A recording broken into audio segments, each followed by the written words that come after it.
কি অবস্থা? ঈদ কেমন কাটলো সবার? সবাই একটু কমেন্ট করে জানিয়ে দাও সবার ঈদ কেমন কাটলো। প্রথম প্রশ্ন, স্বাধীন বলছে ভাই কেমিস্ট্রিকে ফুল সিলেবাস পড়াবেন? ইয়েস, আমরা তোমাদের কমিউনিকেট করছিলাম ফুল সিলেবাস পড়ানোর কথা। তো তোমাদের তো শর্ট সিলেবাস দিচ্ছে, এখন আমরা ফুল সিলেবাসই পড়ব। কারণ হচ্ছে কেমিস্ট্রিতে ফুল সিলেবাসের বাইরে মানে যে যে টপিকগুলো বাদ আছে আমি একটু বলি।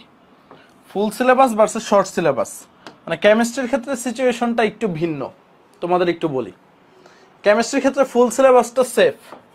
কারণ তোমার এইচএসসি শর্ট সিলেবাসে হইলেও, এইচএসসি যদি শর্ট সিলেবাসে হয়ও, তোমার অ্যাডমিশনে প্রায় দেখা যায় কিছু কিছু বিশ্ববিদ্যালয় ফুল সিলেবাস থেকে প্রশ্ন করে। এবং সবার প্রথমে থাকে ম্যাথ ওরা ডিক্লারেশনে দেয় ওরা ফুল সিলেবাস থেকে প্রশ্ন করবে। যাদের টার্গেট মেডিকেল তাদের ফুল সিলেবাস পড়তেই হবে, কোনো মাপ নাই আল্লাহর দুনিয়ায়, কোনো মাপ নাই তোমাদের।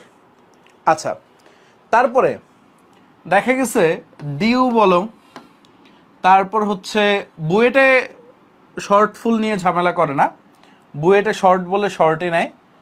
ঢাকা ইউনিভার্সিটিতেও দেখা যায় হচ্ছে কিছু প্রশ্ন ফুল সিলেবাস থেকে প্রশ্ন করে, জিএসটি কর্তৃপক্ষ কিছু ফুল সিলেবাস থেকে করে, চট্টগ্রাম ইউনিভার্সিটিও মাঝে মাঝে কিছু ফুল সিলেবাস থেকে করে। মানে এরা এরা হচ্ছে একটু কেমন যে বলে শর্ট সিলেবাস বাট দুই একটা প্রশ্ন, কয়টা হয় দুইটা বা একটা প্রশ্ন তারা কি করে, দুইটা বা একটা হচ্ছে তারা তোমার ফুল সিলেবাস থেকে করে ফেলে। বাট এডমিশন টেস্ট তো বুঝোই, এই দুইটা তিনটা একটা প্রশ্নই অনেক ভ্যারি করে। সো যাদের মেডিকেল অ্যাডমিশন টেস্ট তাদের ফুল সিলেবাস পড়াই লাগবে। আচ্ছা, এখন আসি কেমিস্ট্রিতে ফুল সিলেবাসে এক্সট্রা কি কি পড়া লাগে। আচ্ছা, সেই জিনিসগুলো দেখি। কেমিস্ট্রিতে ফুল সিলেবাসে এক্সট্রা যে কয়েকটা টপিক, হাতে গোনা কয়েকটা টপিক, আমি আগে মেজর চ্যাপ্টারগুলোর কথা বলি। এক্সট্রার ক্ষেত্রে তোমার গুণগত রসায়নে যদি আসো, ক্রোমাটোগ্রাফি, বিশোধন, এই অংশগুলো পড়া লাগে। ঠিক আছে, ক্রোমাটোগ্রাফি, বিশোধন, এই পার্টগুলো পড়া লাগে। এটা পড়তে সর্বোচ্চ একটা ক্লাস লাগে। তো এটা কি তুমি সিকিউর জন্য পড়বা? না, এটা তুমি কি করবা, অ্যাডমিশন স্টাইলে পড়বা। মানে আমার তোমার কাছে সাজেশন থাকবে, আমি তো পড়ায় দিবই তোমাদেরকে, বা তোমাদের কাছে আমার সাজেশন থাকবে হচ্ছে এইগুলা কি স্টাইলে পড়বা, অ্যাডমিশনে যেভাবে লাগে সেই স্টাইলে আমরা পড়বো ক্রোমাটোগ্রাফি। তারপরে আসো গুণগত শেষ, মৌলের পর্যায়বৃত্ত ধর্ম রাসায়নিক বন্ধনে, সেটা হচ্ছে অবস্থান্তর মৌল। সো অবস্থান্তর মৌল আমরা অনেকেই পড়ি না। এই অবস্থান্তর মৌলের ভিতরে কি আছে? অবস্থান্তর মৌলের ভিতরে আছে জটিল যৌগ গঠন, ঠিক আছে, রঙিন যৌগ গঠন, এগুলা সিকিউতে আগে আসতো, বাট সিকিউর জন্য এখন ওইভাবে পড়ার দরকার নেই, বেসিকটা বুঝে অ্যাডমিশন স্টাইলে পড়বো। আচ্ছা, মৌলের পর্যায়বৃত্ত ধর্মে এই একটা অংশই লাগে। তারপর রাসায়নিক পরিবর্তনে হচ্ছে সবচেয়ে বড় একটা অংশ, যেটা হচ্ছে বিক্রিয়ার হার, ঠিক আছে, এই একটা পোর্শন। আরেকটা হচ্ছে তাপীয় রসায়ন, এটা হচ্ছে রাসায়নিক পরিবর্তনের চ্যাপ্টার বলতেছি, মানে এনথালপির যে অংশগুলা সেগুলা তোমার এক্সট্রা সিলেবাসে লাগে। তো এইখানে দুইটা টপিক, এইখানে একটা। এই ফার্স্ট পেপারে তোমার এক্সট্রা পড়া লাগবে কয়টা টপিক? 1 2 3 4, এইটা বড় জোর হচ্ছে 5 থেকে 6টা ক্লাসের ম্যাটার। ঠিক আছে, এইগুলো হচ্ছে বড় জোর 5 থেকে 6টা ক্লাসের ম্যাটার। আচ্ছা, তারপরে তোমার হচ্ছে সেকেন্ড পেপারে পরিবেশ রসায়ন তো তোমার ফুলই পড়বা, ঠিক আছে, পরিমাণগত রসায়নও ফুল পড়বা, তড়িৎ রসায়নও ফুল পড়বা, তাইলে তো আর প্যারা নাই, বোঝা গেছে। অর্গানিকও আমরা ফুল যা যা লাগে পড়াইয়া দিচ্ছি। তাইলে এক্সট্রা আর কয়টা চ্যাপ্টার পড়া লাগতেছে? একটা হচ্ছে অর্থনৈতিক পড়া লাগতেছে, একটা হচ্ছে কর্মমুখী তো তোমাদের শর্ট সিলেবাসে কিছু আছে, তো বাকিটুক অ্যাডমিশন স্টাইলে। আরেকটা হচ্ছে ল্যাবরেটরি আমি তোমাদের পড়াইয়া দিছি, ল্যাবরেটরি অলরেডি ডান। সো অর্থনৈতিকে 2 থেকে 3টা ক্লাস, কর্মমুখীতে 3 থেকে 4টা ক্লাস। মানে তুমি যদি এইখানে 5 থেকে 6টা ক্লাস স্পেন্ড করো আর এইখানে 6টা ক্লাস, টোটাল এক্সট্রা 12টা ক্লাস যদি করো, 12টা ক্লাস যদি এক্সট্রা করো, তাইলেই তো তোমার কেমিস্ট্রির ফুল সিলেবাস হয়ে যাচ্ছে।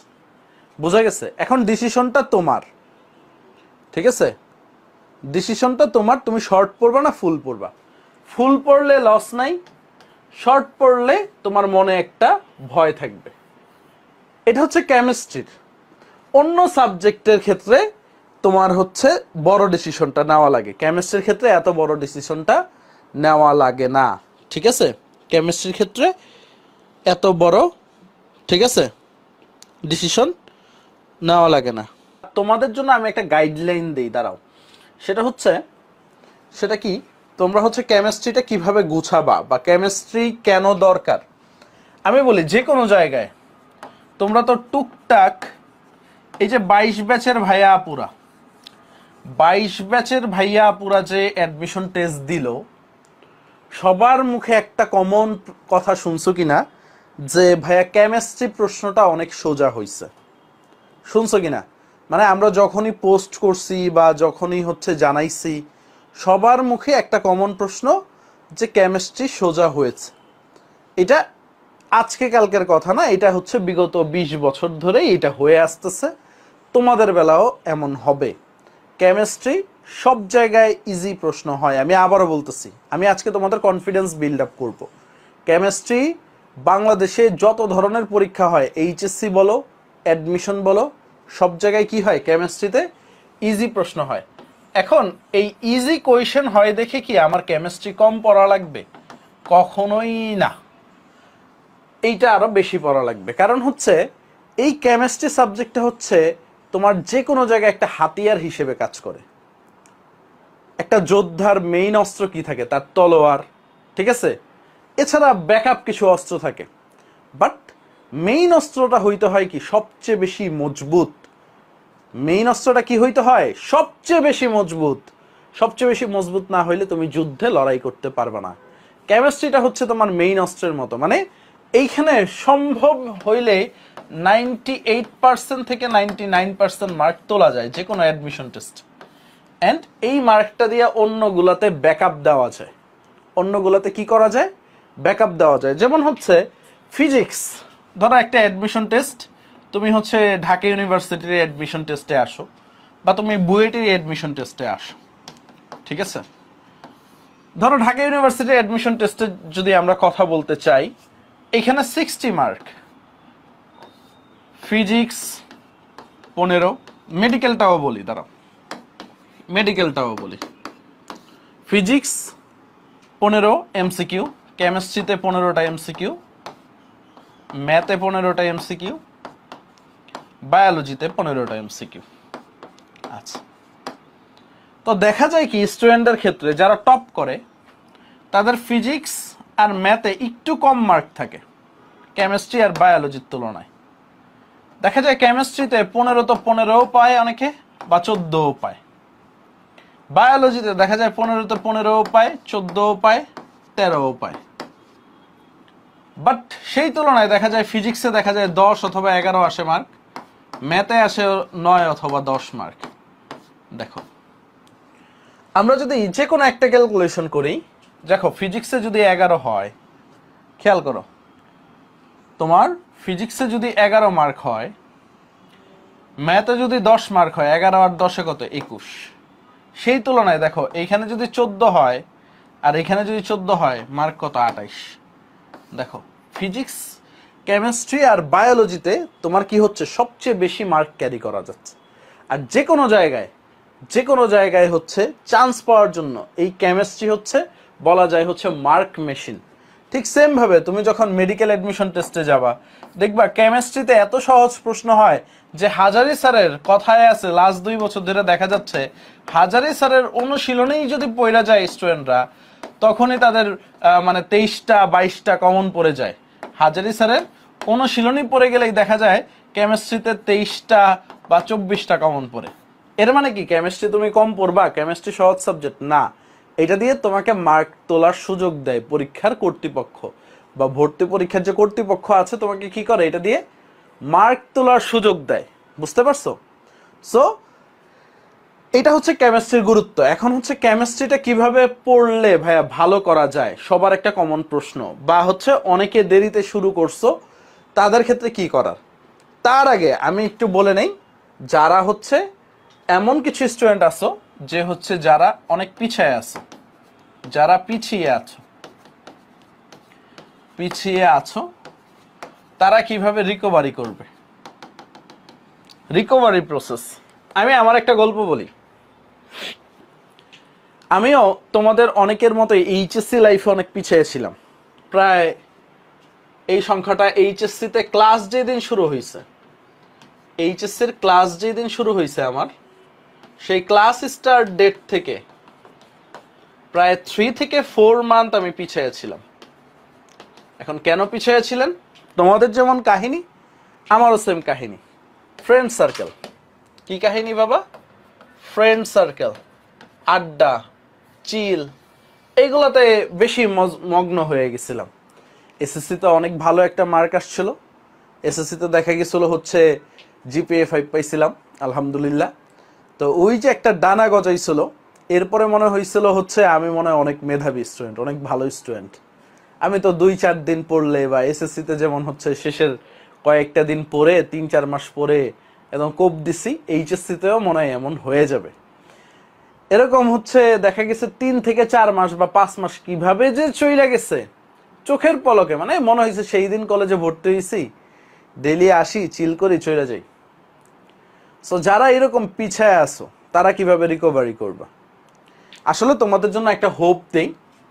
এইচএসসি সিলেবাস তুমি যদি মানে হচ্ছে একদম হার্ট অ্যান্ড সোল দিয়ে ট্রাই করো, বা প্রপার স্টাডি যারে বলে, মানে সবকিছু বাদ দিয়ে শয়তানি, ফাইজলামি, আড্ডাবাজি, ফেসবুকিং, চ্যাটিং, মেসেঞ্জারে সবকিছু বাদ দিয়ে যদি তুমি শুরু করো এবং ডেলি যদি 8 থেকে 10 আওয়ার সময় দিতে পারো, তাইলে তোমার জন্য রিকভারি করা পসিবল। ঠিক আছে? মানে এইচএসসি লাইফটা শুধুমাত্র পড়া না, নিজের ডিসিপ্লিনও ঠিক করা।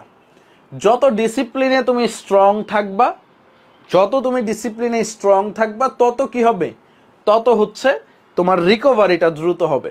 আর যত তুমি ডিসিপ্লিনে স্ট্রং থাকবা না, তত তোমার রিকভারি হবে না। তাহলে কয়টা জিনিস লাগবে? এই দেখো, ফার্স্ট অফ অল ডিসিপ্লিনটা মাস্ট। ঠিক আছে? ডিসিপ্লিনটা মাস্ট, মানে তোমাকে একদম নিয়মানুবর্তিতার ভিতরে থাকতে হবে। মানে কখন কি করবা, কখন কি করবা না। আর আরেকটা হচ্ছে বাবা ধৈর্য। এই জিনিসটা না থাকলে না আগাইতে পারবা না। ধৈর্য, মানে ধৈর্যটা কেন বলতেছি, কারণ তুমি দেখা গেছে একদিন পড়ছো, 3 দিন ঘুরছো, এইভাবে করলে হবে না। আমাদের ম্যাক্সিমামেরই যে জিনিসটা দেখা যায় হচ্ছে আমরা একটা দিন বা 2টা দিন হচ্ছে ঠিকঠাকভাবে পড়ালেখা করি, আর 2 দিন হচ্ছে ওয়াস্ট করি। সো এইভাবে যদি তুমি আগাও, তাইলে হচ্ছে তখন হচ্ছে ঝামেলা হয়ে যাবে। বুঝতে পারছো? তখন ঝামেলা হয়ে যাবে। সো তোমার কি করতে হবে? রেগুলার পড়তে হবে। তুমি ডেলি 6 আওয়ার প্লাস করে পড়ো না, তাও রেগুলার পড়ো। একদিন 10 ঘন্টা আর 2 দিন চিল, ঠিক আছে, 2 ডে চিল, তাইলে আর কোনো কাজ হবে না। এটা করা যাবে না। মানে অল্প পড়লেও ডেলি পড়ো, 6 ঘন্টা করে 6 ঘন্টা করে ডেলি পড়ো। কার কার এমন হয় যে একদিন পড়ি, আরেকদিন গ্যাপ যায়, আবার 2-3 দিন পরে মোটিভেশন ফিরে পাই? এরকম কারা কারা আছো একটু বলো তো। ঠিক আছে? এরকম কারা কারা আছো যে একদিন পড়ি, 2-3 দিন হাওয়া হয়ে যায়? দেখা যায় হচ্ছে অনেকের ক্ষেত্রে এমন হয় যে হচ্ছে প্ল্যান করতে করতে টাইম শেষ। অনেকের ক্ষেত্রে এমনও হয়, দেখো কিছু মানে মিস গাইডেন্স দেখায়, মানে আমাদের ভিতরে ফিলিংস আসবে, যে অনেকের ফিলিংস আসে যে আমাদের অনেক পড়ালেখা করি, বাট হচ্ছে আলটিমেটলি আউটপুট 0 হয়। দেখা গেছে অনেকের প্ল্যান করতে করতেই, ঠিক আছে, ঠিক আছে, প্ল্যান করতে করতেই টাইম চলে যায়। এটা পড়বো, পড়ার আগে এমনভাবে প্ল্যান করি যে টাইম শেষ, আর পারতেছি না। এরকম হইলেও চলবে না। সো যেটা হবে, একদম স্ট্রিক্ট থাকতে হবে নিজের প্ল্যানে। স্ট্রিক্ট না থাকলে কখনো আগাইতে পারবে না। নিজের প্ল্যানে স্ট্রিক্ট থাকতে হবে। আচ্ছা, সো এখন হচ্ছে কিভাবে বা কোন প্রসেসে রিকভারি করব, এটা তো কতটুকু পড়তে হবে এটা দেখছি। আমি যেটা করতাম, একদিনে 2টা সাবজেক্টের বেশি পড়তাম না। অনেকে আছে একদিনে 4 সাবজেক্টই পড়ে, এইভাবে ভাগ করে, ঠিক আছে। অনেকে একদিনে 4টা সাবজেক্টই পড়ে, আমি জানি কি করে, 1 ঘন্টা 1.5 ঘন্টা 1 ঘন্টা 1 ঘন্টা করে টাইম দেয়, ঠিক আছে। এখন কথা হচ্ছে, একদিনে যদি তুমি 4টা বা 3টা সাবজেক্ট পড়ো, তাহলে কোনো সাবজেক্টেই তোমার প্রপার টাইম দেওয়া হবে না। অনেকে বলো না ভাই আমি অনেক পড়ি বাট ভুলে যাই, এটা হচ্ছে মূল কারণ। কারণ হচ্ছে তুমি যখন ভালোভাবে একটা পেজ পড়বা, দেখাই মানে আমরা তো আর কেউ মানে মেশিন না, তুমি যদি ভালোভাবে একটা পেজ পড়ো, ধরো বায়োলজির একটা পেজ পড়তেই অনেকের 40 থেকে 50 মিনিট লেগে যাওয়ার কথা, যদি এর কম লাগে তাহলে ভালো, বাট ভালোভাবে যদি বুঝা টুইজা পড়ো, একটা পেজ পড়তেই 40 থেকে 50 মিনিট লাগার কথা, যদি মনে রাখার মতো পড়ো। কার এরকম টাইম লাগে? কার বায়োলজির এক পেজ পড়তে কত মিনিট টাইম লাগে একটু বলো তো। মানে বুঝা বুঝা পড়া আর না বুঝা পড়া, দুইটার ভিতরে কিন্তু আকাশ পাতাল তফাৎ। তুমি বুঝা যখন এক পেজ পড়বা, অনেক টাইম লাগবে, অনেক টাইম লাগবে, বুঝতে পারছো? প্রত্যেকটা লাইনেই বুঝার জিনিস আছে, প্রত্যেকটা লাইনেই হচ্ছে মিনিমাম তো 20 মিনিট লাগার কথা, মিনিমাম 20 থেকে 25 মিনিট লাগার কথা, বুঝে গেছে? মিনিমাম 20 থেকে 25 মিনিট লাগার কথা। সো তোমাকে কি করতে হবে? টাইম দিতে হবে পড়ার প্রতি। যখন হচ্ছে তুমি মানে কি বলবো, যে আমরা অনেকেই দেখা যায় 3-4 পেজ পড়ে ফেলেই 10 মিনিটে। এটা ভালো, অনেকের ব্রেন আছে আলহামদুলিল্লাহ, বাট আমাদের মতো যারা মিডল ক্লাস স্টুডেন্ট আছে বা অ্যাভারেজ স্টুডেন্ট আছে, তোমাদের একটু টাইম লাগবে। সো এই টাইমটা মানায় নিতে হবে। দেখা গেছে হচ্ছে পড়ার কিছু নিয়ম আছে। তুমি একটা সাবজেক্টে 2.5 থেকে 3 ঘন্টা সময় দিতে হবে একটা টপিকের উপর, বা হচ্ছে যেদিন যে টপিকটাই পড়ো না কেন। ধরো হচ্ছে তুমি আজকে কেমিস্ট্রি নিলা, কেমিস্ট্রির তুমি ফাজানের নীতি শুরু করলা, তোমার পড়ার কৌশলটা কি? ফাজানের নীতির আগে থিওরি বুঝলা, দেখলা বইগুলাতে কি আছে, তারপরে তুমি হচ্ছে বইয়ের অনুশীলনীর যে কি কি বোর্ডের প্রশ্নগুলা যেগুলো আছে সেগুলো সলভ করতে হবে বোর্ড। তারপরে তুমি চলে গেলা হচ্ছে বুয়েটের প্রশ্নগুলায়, বা যদি এমসিকিউতে আরো মুভ অন করতে চাও, দেখবা মেডিকেলে কি কি প্রশ্ন আসলো ফাজানের নীতি থেকে, ডিউতে কি কি প্রশ্ন আসলো। তারপরে তুমি যাবা বুয়েট, বুয়েট যদি কাভার আপ হয় তখন আর কে চুয়েট বা সিকে রুয়েটে চলে গেলা তুমি, হ্যাঁ সিকে রুয়েটে চলে গেলা, সিকে রুয়েটে চলে গেলা। এইগুলা হবে তোমার প্র্যাকটিসের জায়গা। তো তুমি যখন ফাজানের নীতি পড়বা, ফাজানের নীতি পড়তে তোমার বুঝতে তোমার ধরলাম হচ্ছে এখানে 20 মিনিট লাগলো, আরো 2-3 বার রিভাইজ দিলা, বোর্ডের এমসিকিউ সলভ করতে তোমার 30 মিনিট লাগবে, কারণ বুঝো বুঝো সলভের ব্যাপার আছে। ম্যাট ডিউ ধরো আরো 30 মিনিট বা এর বেশিও লাগতে পারে। এখানে বুয়েটের প্রশ্নগুলো ধরলাম 1 আওয়ার লাগলো, বুঝতে হবে বেসিক সহ। সিকে রুয়েটের আরো 30 মিনিট লাগলো। সো যখন এইভাবে তুমি সবগুলা টাইপ ঠিকভাবে পড়বা, তখন তোমার দেখবা হচ্ছে ওই টপিকটা ক্লিয়ার হবে।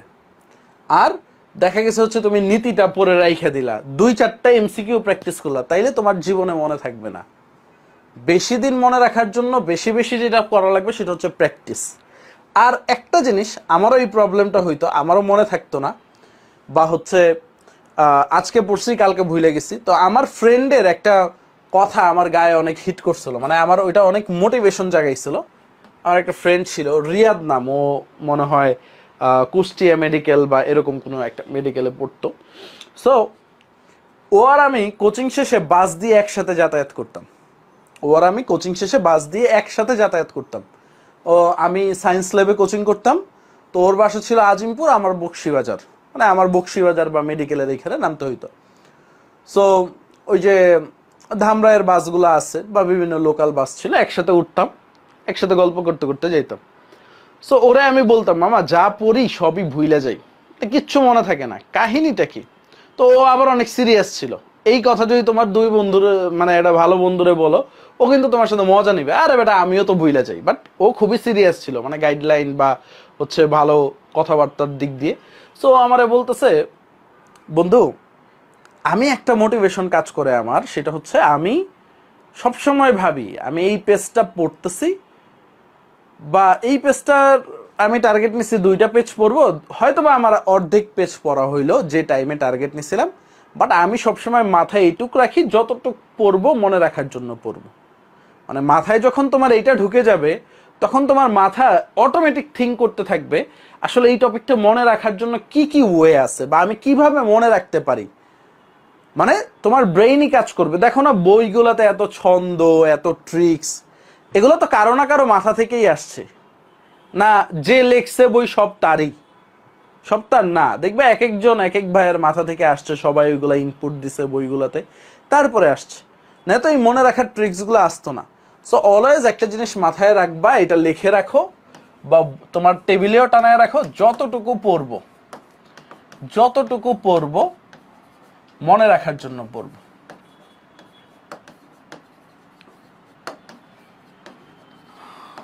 এইটা একটু সবার টেবিলে একটু লাগায় রাখো, যতটুকু পড়বো আমি, যতটুকু পড়বো মনে রাখার জন্য পড়বো। বুঝতে পারছো? সো এইটা যদি তুমি কাজে লাগাইতে পারো তাহলে দেখবা তোমার সবকিছু মনে আছে। বা হচ্ছে মানে এই মাইন্ডসেটটাকে একটা পজিটিভ মাইন্ডসেট, যে তুমি মনে রাখার জন্যই পড়তেছো, তখন তোমার ব্রেইনটা কাজ করবে। বুঝতে পারছো? এটা গেল আরেকটা কথা।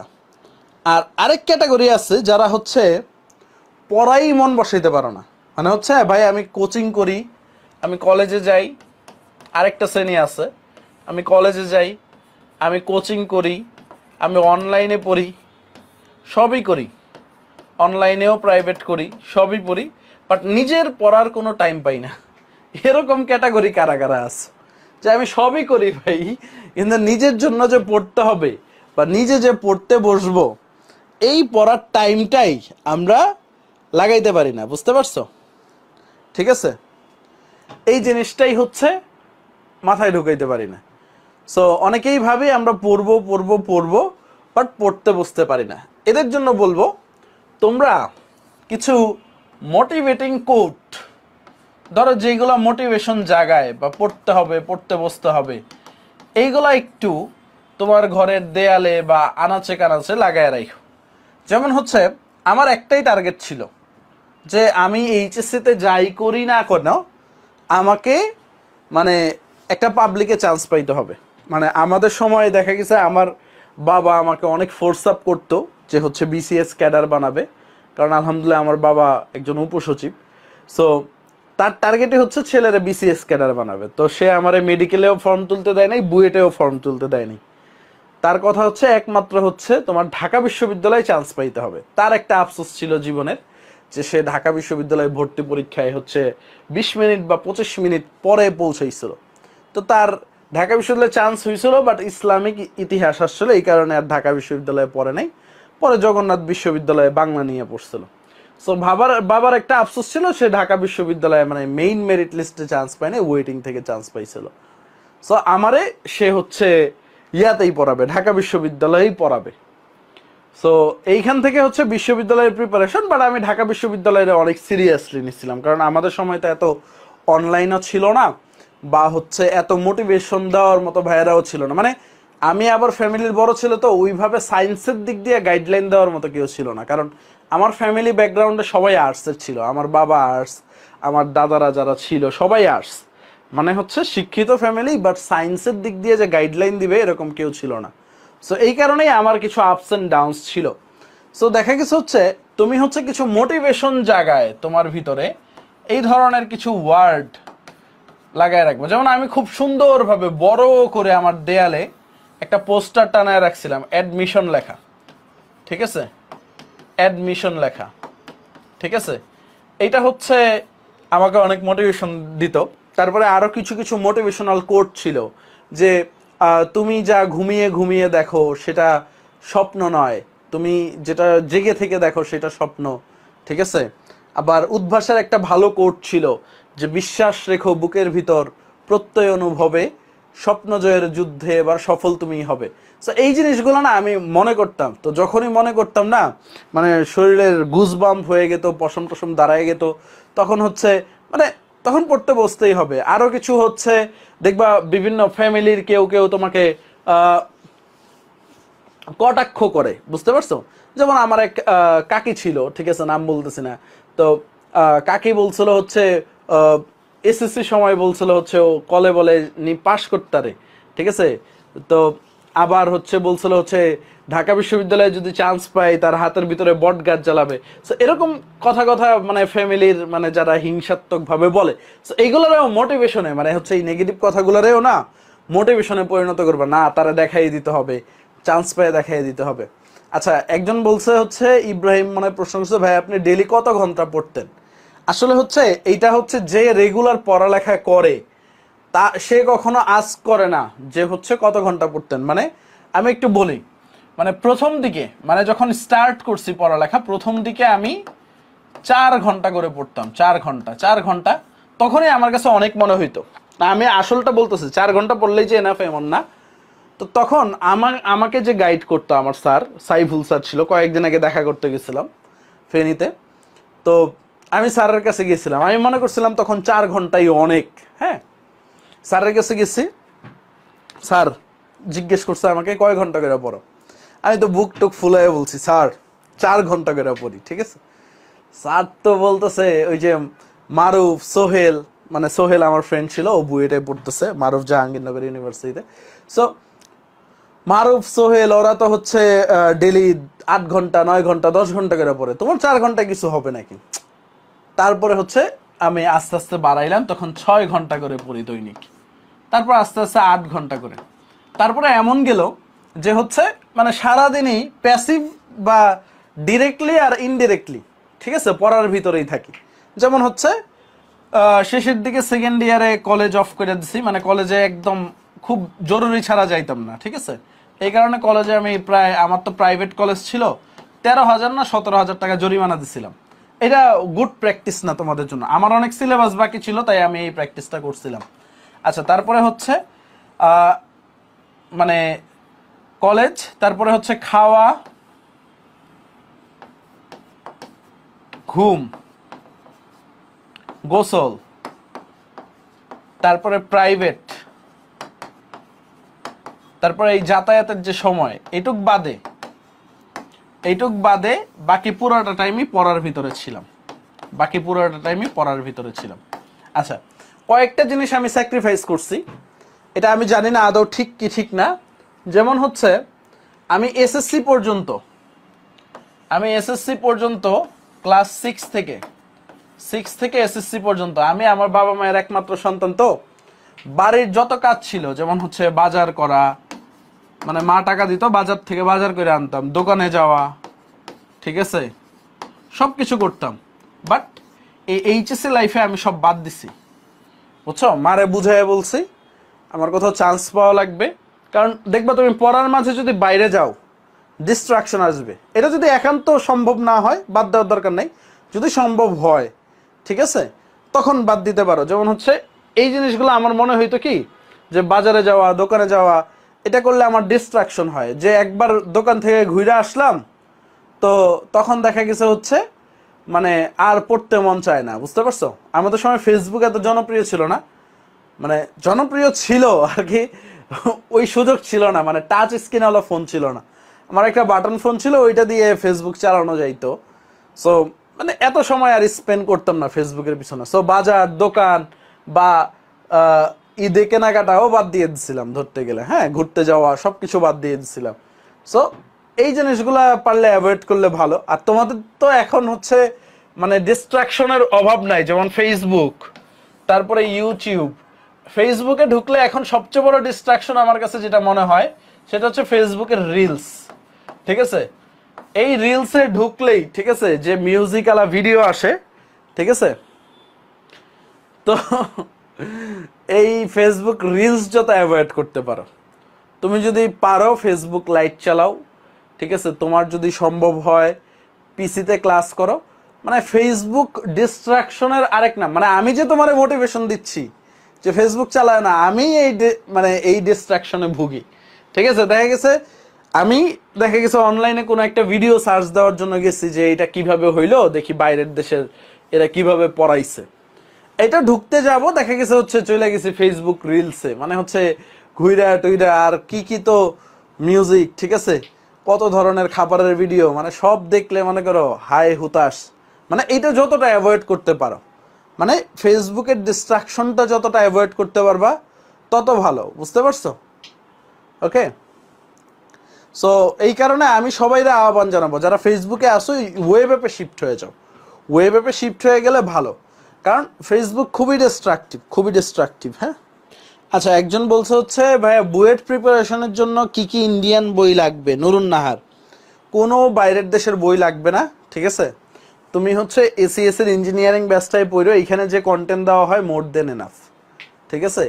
এইখানে যে কন্টেন্টগুলো দেওয়া হয় মোর দেন এনাফ। দরকার হলে আগের বছরের ভাইয়াদের নোট টোট কালেক্ট করে রাখো, ওরা কি ধরনের প্রবলেম প্র্যাকটিস করছে এইগুলো এখন থেকে প্র্যাকটিস করা শুরু করো। এটা তোমার জন্য ভালো হবে, কারণ যা যা এক্সট্রা লাগে আইআইটির যা যা প্রশ্ন প্র্যাকটিস করা লাগে ভাইয়ারা সব করায় দেয়। সো এটা নিয়ে প্যারা খাওয়ার দরকার নাই, বুঝতে পারছো? তো সবাই ভালো থেকো, সুস্থ থেকো, ইনশাল্লাহ আগামী দিন দেখা হচ্ছে।